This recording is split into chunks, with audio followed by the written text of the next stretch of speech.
Hello viewers, welcome back to our channel. আজকে আমরা খুব ইন্টারেস্টিং কিছু একটা বানাবো। তো এখন তো এমনি শীতকাল, আর শীতকালে আমাদের বাঙালির প্রত্যেকটি বাড়িতে বাড়িতে কুল খাওয়ার একটা আলাদাই ইচ্ছে থাকে, টক কুল। তো আমরা কখনো কখনো টককুল মাখা বা টককুল খুব বিভিন্ন রকমভাবে খায়। কেউ মাখিয়ে খায়, কেউ থেতিয়ে খায়, কেউ লবণ দিয়ে খায়, কেউ লঙ্কার গুঁড়ো লবণ দিয়ে খায়। টককুল খাওয়ার বিভিন্ন রকম আছে, সিস্টেম আছে। তো আমরা ছোটোবেলায় সবাই শুনেছি যে টককুল সরস্বতী পুজোর আগে কেউ খেতে নেই বা খায় না, কিন্তু আমি খেয়েছি। আমি শুনতাম সরস্বতী পুজোর আগে টককুল খেলে হয়তো পরীক্ষায় পাস করা যায় না, পরীক্ষায় অঙ্ক ভালো আসে না, কিন্তু কিন্তু কুল খাওয়ার জন্য কুল খেতে বারণ করে। হ্যাঁ, আগে হচ্ছে সরস্বতী মা খাবে, তারপরে সবাই খাবে। কিন্তু কুল খাওয়ার ক্রেভিং আমার মধ্যে ছোটোবেলা থেকে প্রচণ্ড পরিমাণে বেশি ছিল। আমি কুল না খেয়ে থাকতেই পারতাম না। তো আজকেও ঠিক সেই কুল মাখা নিয়ে আমার একটু অন্যরকমভাবে আজকে মাখাবো। আমি যেমন ছোটোবেলায় অন্যরকমভাবে কুল খেতাম, আর আমার ওয়াইফ অন্যরকমভাবে কুল খেতে পছন্দ করে। সো লেটস সি আজকে একটু অন্যরকমভাবে কুল মাখানো যায় কি না। তোমাদেরকে দেখাবো রেসিপিটা কেমন, আর খেতেই বা কেমন হয় সেটাও তোমাদের সঙ্গে শেয়ার করবো। সরঞ্জাম কিন্তু বেশি লাগে না, বেশি কিছু লাগে না। সবার প্রথমে লাগে হচ্ছে কুলগুলো ঢালো। যেটা আমি কালকে বাজারের থেকে এতটুকুই ছিল, একটা বয়স্ক একজন কাকিমা কুল নিয়ে বসেছিলেন। তো অ্যাকচুয়ালি কুল কিন্তু এই সময় পাওয়া যায় না, সরস্বতী পুজো পার হয়ে গেছে, প্রায় 2-3 সপ্তাহ হয়ে গেল। তো কুলগুলো আমরা আগে, কোনো অসুবিধা নেই, কুল ঠিক আছে, সেটা নিয়ে ফেলে দাও। মানে এই কুলগুলো বলছিল 10 টাকা করে, আমি তাই ভাবলাম যে ঠিক আছে 10 টাকা করে সবগুলো নিয়ে আসা যাক।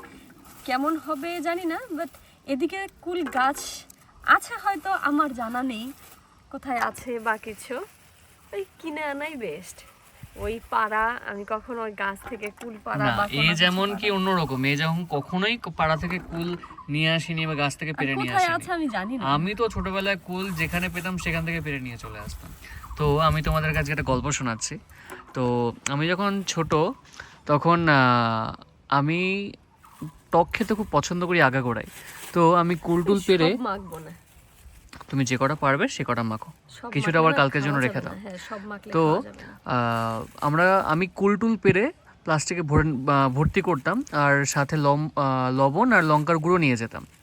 তো কয়েকটা বন্ধু বান্ধব জুটিয়ে আমরা কি করতাম, মাঠে চলে যেতাম। আর দেখবে অনেক মাঠের মাঝখানে ঠিক চৌকো করে একটা পুকুর পাড় থাকে, হ্যাঁ, যেখানে গাছ টাছ দিয়ে ঘেরা থাকে।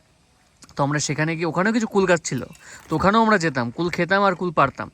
তো কুল পাড়াটা হয়ে গেলে আমরা বসে পড়তাম এক জায়গাতে বসে আমরা কুলটুল নিয়ে বসতাম, কুল খেতে খেতে আমি কখনো দেখিনি, জানো, আমাদের বাড়ির আশেপাশে এরকম ছোট পুকুর বা পুকুরের ধারে না, এগুলো তোমাদের এখানে আছে, গ্রামগঞ্জের দিকে যাবে, মাঠের মাঝখানে থাকে। আমি সেটা বলছি না, মানে আমি কখনো পাইনি। আমি থাকতাম ওই আমাদের যে রাস্তাটা ছিল বাঁধ, ওই বাঁধের মধ্যে, এই যে সামনে গরমের দিন আসছে, ওখানে না সবাই মেয়েরা মিলে বসতাম, খুব হাওয়া হতো, ব্যাস এইটুকুই।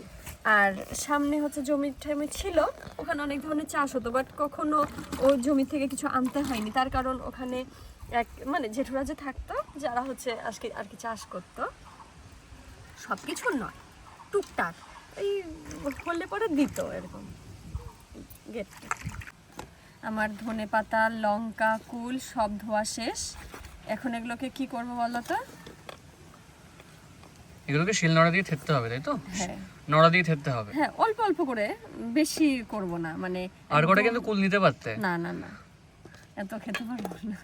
তুমি পারবে, আর এখন না এগুলো খেও না, তার কারণ আমার খাওয়া হয় না, এরকম করে মনে হয় যদি পেট ঠেট ব্যথা করে বেশি মাখা খেলে। একটু ঝাল দিয়ে একটু কম করে করি, কোনো সব কিছুই ওই কম জিনিসের টেস্ট বেশি, বুঝলে? বেশ, আমি তোমাকে এগুলোতে হেল্প করে দিই, তারপরে এগুলো একসঙ্গে থেতবো। থেতার কাজটা তুমি আমাকে দাও। সবকিছু রেডি, লবণ দেওয়া কমপ্লিট। ধনে পাতার গন্ধ খুব ভালো লাগে, অনেকে না ধনে পাতার গন্ধ খেতে পারে না, কেউ ধনে পাতাই খেতে চায় না। ওইটাই, মানে অনেকে গন্ধটাই সহ্য করতে পারে না।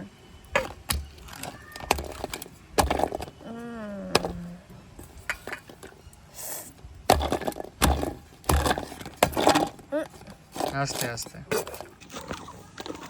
এবার এগুলো থাকো হালকা করে, হ্যাঁ হ্যাঁ, একদম।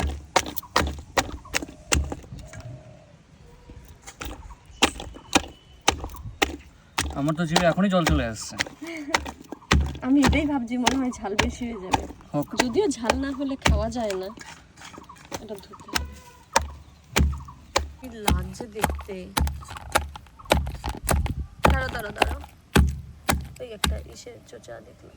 ঠিক আছে, না না হয়ে গেছে আর এবার। না, আর আচ্ছা চোনা। হঠাৎ হয়ে গেছে।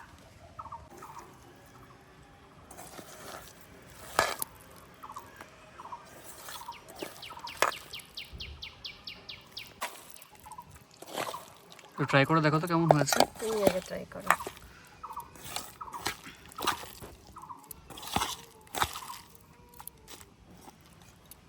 কি ভালোই লাগছে না দেখতে? বেশি করে নাও, দেখো তো কেমন হয়েছে। কুলমাটা